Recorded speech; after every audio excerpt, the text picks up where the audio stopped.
چیونٹیاں دیکھنے میں تو بہت چھوٹی ہوتی ہیں اور کمزور نظر آتی ہیں، لیکن یہ بہت ہمت والی ہوتی ہیں۔ یہ سارا دن کھانے کی تلاش میں ادھر سے ادھر پھرتی ہیں اور کھانا لے کر اپنے بل میں واپس آ جاتی ہیں۔ بچوں، آج کی کہانی بھی ایک چیونٹی کی ہے جو کھانے کی تلاش میں نکلتی ہے اور پانی میں گر جاتی ہے۔ چلیں بچوں، کہانی شروع کرتے ہیں۔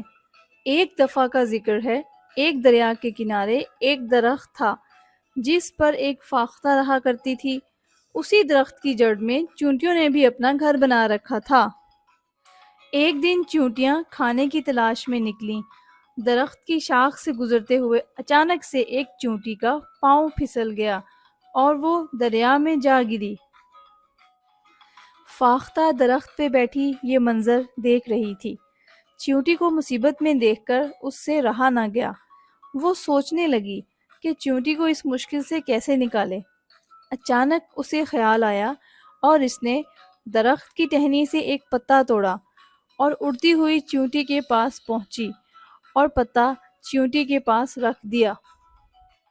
چیونٹی پتے پر بیٹھ گئی اور پتا آہستہ آہستہ بہتا ہوا کنارے سے آ لگا اور چیونٹی صحیح سلامت دریا سے باہر آ گئی۔ اس نے فاختہ کا شکریہ ادا کیا کہ فاختہ نے اس کی جان بچائی۔ کچھ عرصے بعد ایک شکاری شکار کھیلتے ہوئے ادھر آ نکلا۔ اس نے فاختہ کو درخت پر بیٹھے دیکھا تو بندوق اٹھا کر نشانہ لینے لگا۔ اتفاق سے چیونٹی بھی قریب سے گزر رہی تھی۔ اس نے جب شکاری کو دیکھا تو وہ فوراً آگے بڑھی اور شکاری کے پاؤں پر زور سے کاٹ لیا، جس کی وجہ سے شکاری کا نشانہ خطا ہو گیا اور فاختہ وہاں سے اڑ گئی۔ اس طرح سے فاختہ کی جان بچ گئی۔ یہ بات سچ ہے کہ جو کسی کے ساتھ نیکی کرتا ہے اسے اس نیکی کا بدلہ مل ہی جاتا ہے۔ لہٰذا بچوں، ہمیں بھی مشکل میں دوسروں کی مدد کرنی چاہیے۔